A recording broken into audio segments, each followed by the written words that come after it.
Stories. Sizzling in the nuclear furnace. Tonight.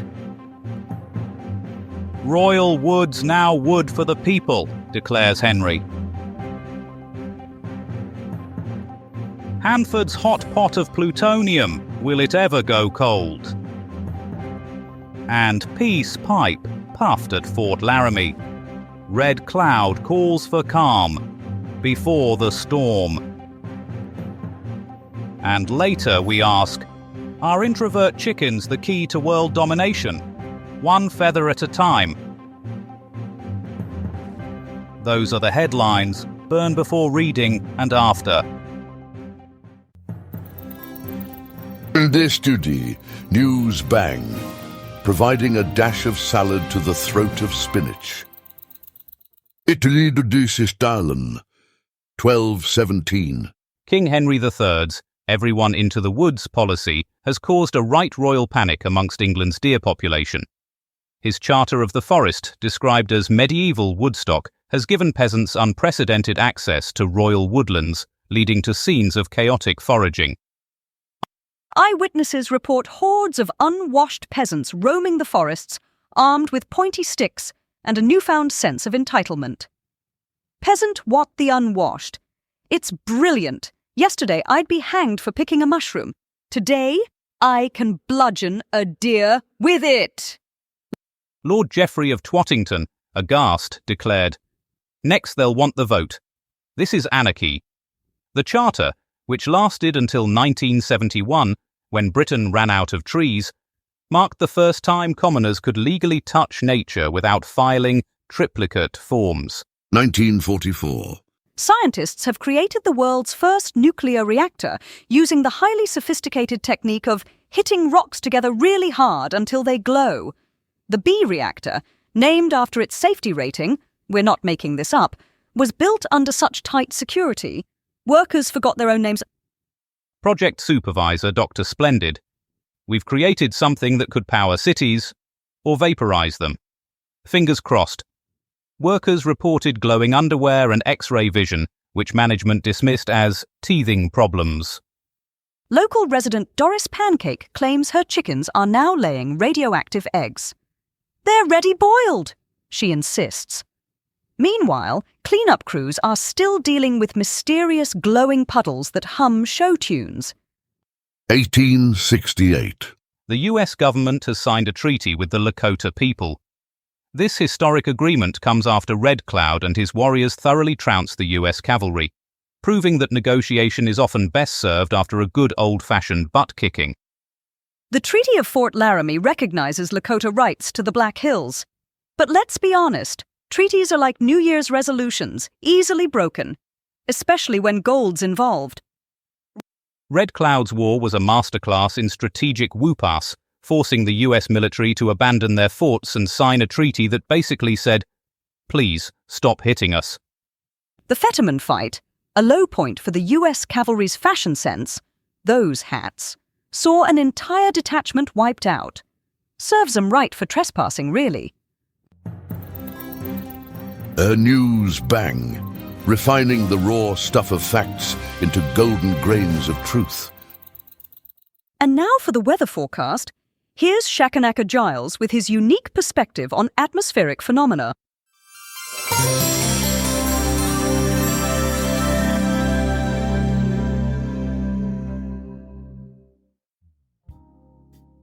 Well, if it isn't time for the weather forecast, let's see what's in store, shall we? In the south, expect a deluge of biblical proportions, the kind that would make Noah reach for his trusty hammer and chisel. It'll be raining cats, dogs, and the occasional errant dam. A real splash-tastic affair, like a toddler let loose in a paddling pool.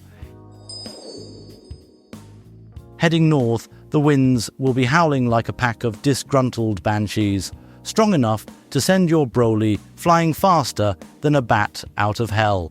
Best batten down the hatches, lest you end up like the poor souls at Toccoa Falls College back in '77. And in the east, the temperature will be as frosty as a witch's tit. Perfect weather for curling up by the fire with a nice cuppa and a biscuit. Just don't go tinkering with any dams, lest you end up with a nasty case of the soggy biscuits. Summing it up then, a wet, wild and wintry mix, with a side of cautionary dam tales. Stay safe and dry, folks, and that's all the weather.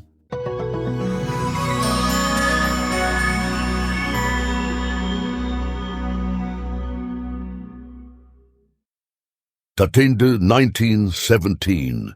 Canadian forces have captured the village of Passchendaele in what can only be described as conditions that make a typical British summer look positively Mediterranean.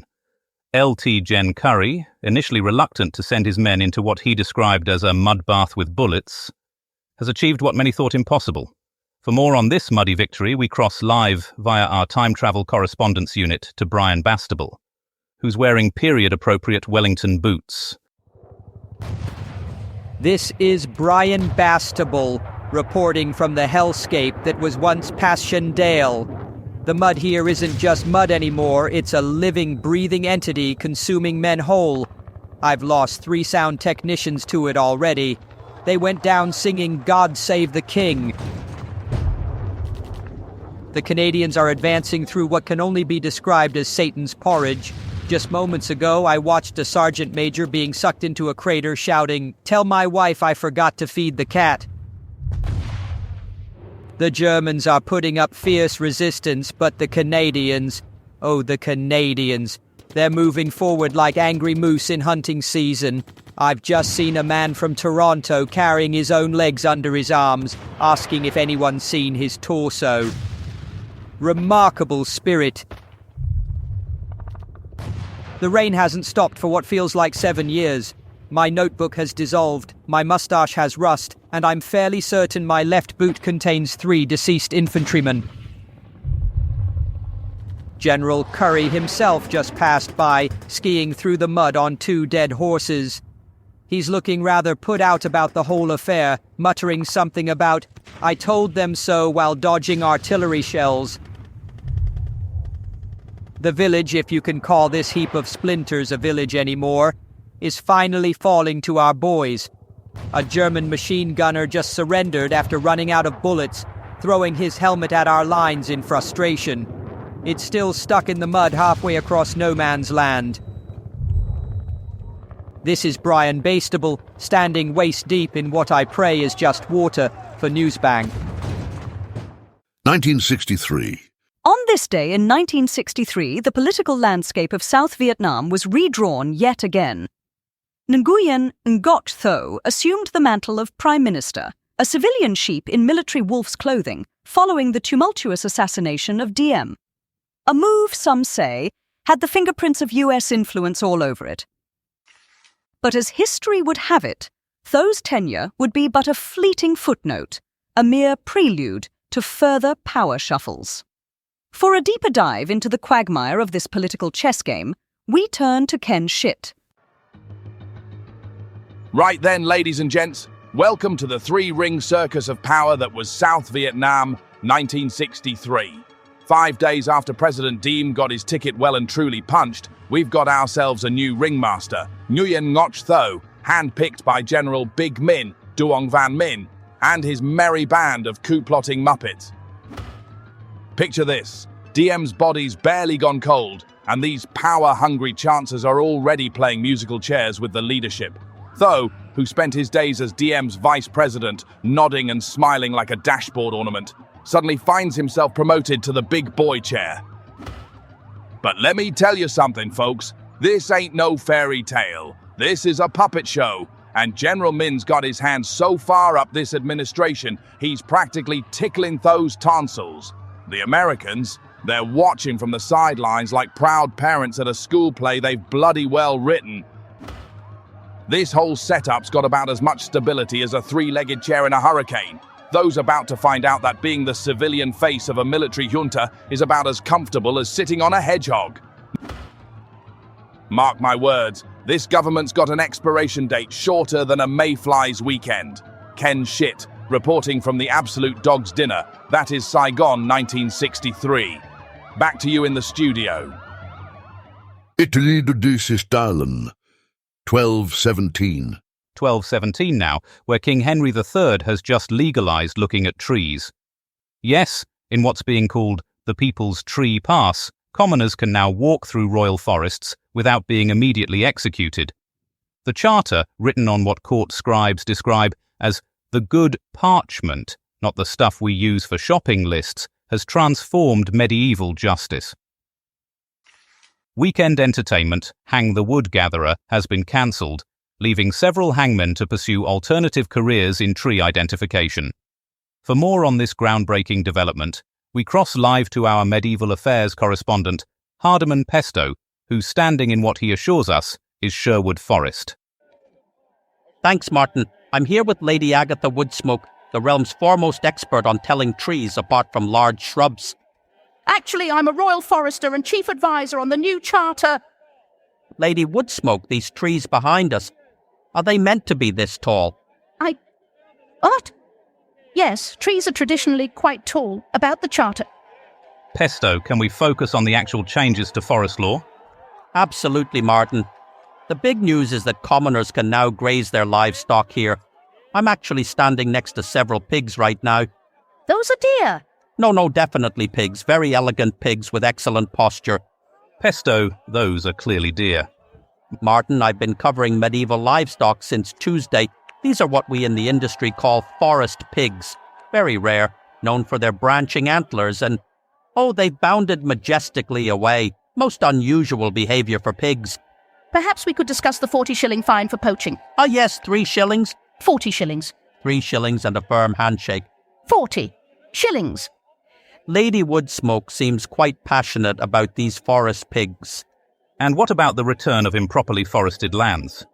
Yes, all lands must be returned to their rightful owners. Correct. The trees. The landowners. The tree owners. I'm leaving. Back to Martin in the studio, where I assume he's surrounded by very well-behaved pigs. 1868. Today, in 1868, the ink dried on the Treaty of Fort Laramie, a document of promises as fragile as the parchment it was penned upon. The United States government, in a rare act of concession, bowed to the indomitable spirit of the Lakota people and their leader Red Cloud.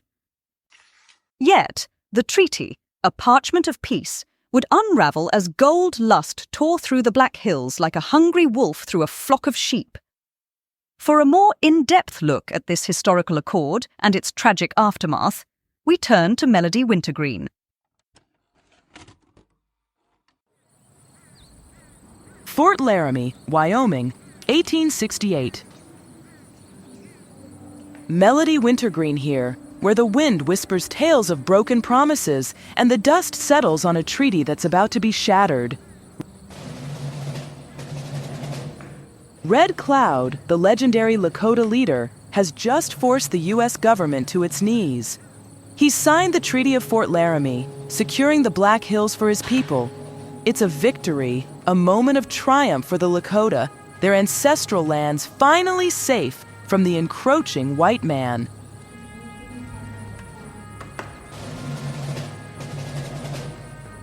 For years, Red Cloud has waged war against the U.S. Army, delivering blow after blow, culminating in the Fetterman Massacre, where 80 soldiers met their maker in a snowy ambush.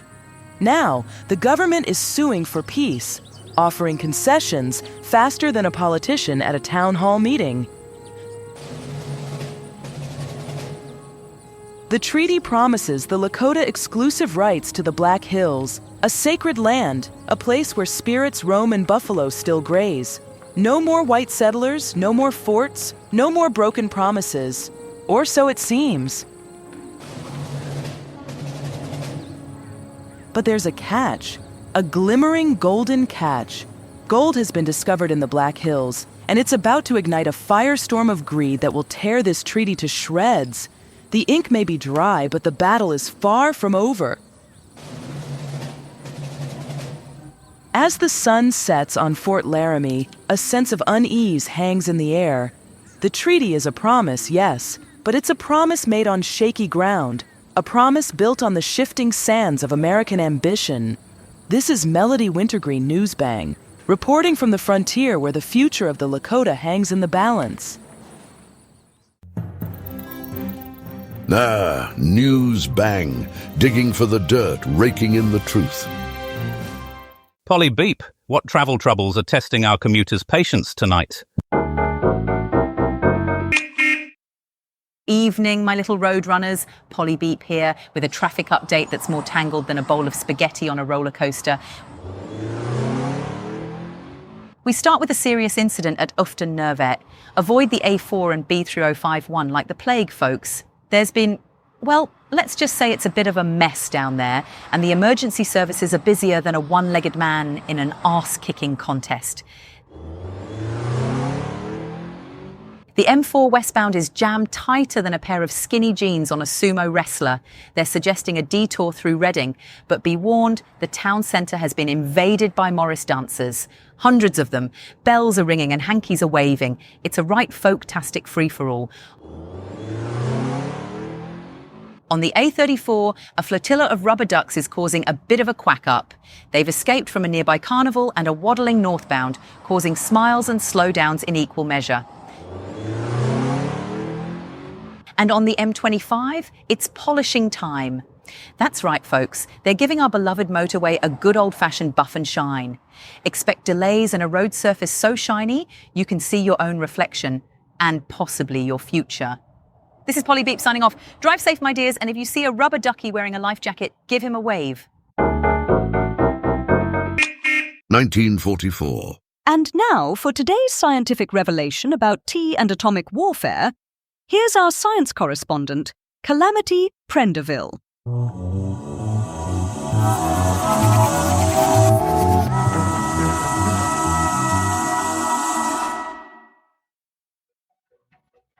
Good evening, Science Watchers. On this day in 1944, British innovation changed the world when Dr. Reginald Plutonium Smith's revolutionary atomic kettle design was borrowed by our American cousins. The B reactor, as they renamed it, was essentially a giant Yorkshire tea maker using principles first discovered at the Grimsby Institute of Nuclear Beverages. Instead of producing a lovely cuppa, however, it made plutonium, a substance similar to Marmite in its ability to divide opinion. The facility, located in Washington, not the one near Newcastle, was built using plans drawn on the back of a Woolworths receipt. Workers had to maintain absolute secrecy, communicating only through meaningful glances and interpretive dance. The reactor's cooling system was based on a modified Morphy-Richards radiator, while the control rods were inspired by a Boots the Chemist pencil sharpener. The plutonium production process itself mimicked the way British rail dining cars prepared their infamous breakfast sausages, with similar levels of safety precautions. Despite looking like a massive concrete pot noodle, this marvel of engineering went on to produce enough plutonium for nearly the entire American nuclear arsenal. Though some claim the Americans came up with it themselves, we all know the truth. It was British ingenuity, fueled by tea and biscuits, that made it possible. This is Calamity Prendeville, reminding you that some scientific achievements are best viewed from a safe distance. Back to the studio.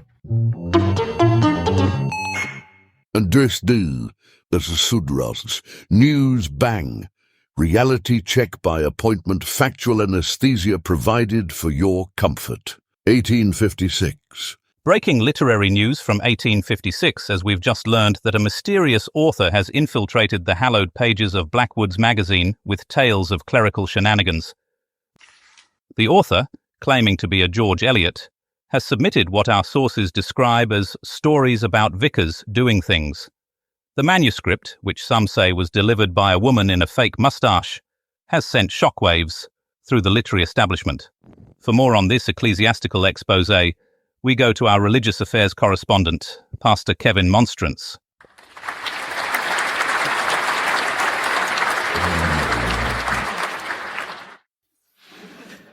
Good evening, blessed viewers. You know, just before coming on air tonight, our dear producer, Martin Bang his name is, was in quite a state. Seems he'd accidentally locked himself in the stationery cupboard while searching for his lucky pencil. Third time this week. Poor chaps, said developed quite a fear of paper clips. Speaking of writing implements, I was reminded of a rather curious tale about a lady writer from the Victorian era. Now, this was back in 1856, when women writers were about as common as temperance pledges at a vicar's Christmas party. This particular lady, Mary Ann Evans her name was, decided she'd have better luck getting published if she pretended to be a man. Called herself George Eliot, though I dare say she looked nothing like a George. More of a Henrietta, if you ask me. Which reminds me of something that happened to my cousin Gerald. Now, Gerald was a bit of a writer himself, though mainly of strongly worded letters to the council about the positioning of local bollards. One day, he decides to submit a story to the Piddle-under-Thames Literary Gazette under the pen name Marianne Evansham. Thought he'd have better luck getting published as a woman, you see. Reverse psychology and all that. Well, the editor, one Maximilian Blackwood Smythe III, no relation to the famous publishers, though he did once deliver their milk, and was so impressed by this Marianne that he invited her to tea. Poor Gerald had to turn up in a bonnet and dress he borrowed from his mother. The tea went splendidly until his false bosom, which he'd fashioned from 2 grapefruits, rolled across the floor and under the editor's desk. But back to George Eliot. She submitted her first stories about clergy life to Blackwood's magazine. Speaking of clergy, our producer Martin once tried to join a monastery. They turned him down on account of his habit of singing Dancing Queen during moments of silent prayer. He still maintains it was a valid form of worship. Now, George Eliot's stories were about the lives of various clergymen in a fictional town, rather like our own beloved village of Little Piddle in the Marsh, where we once had a vicar who insisted on delivering his sermons while standing on his head. Said it helped the blood flow to his brain, though I suspect it had more to do with the communion wine. Which reminds me, did you hear about the writer who went to confession? She says to the priest, "Bless me, Father, for I have sinned. I've been writing under a male pseudonym." The priest says, "How long has this been going on?" She says, "About 3 novels and a collection of short stories." The priest sighs and says, "My child, your penance is to write 3 Hail Marys under your real name."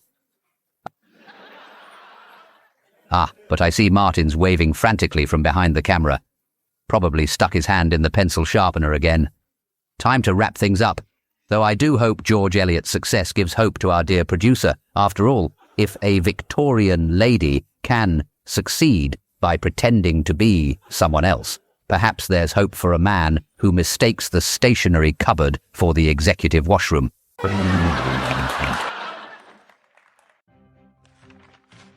And finally, a peek at tomorrow's fish and chip wrappers. The Times screams, "Join the redcoats, get free," shouts slave-owning lord.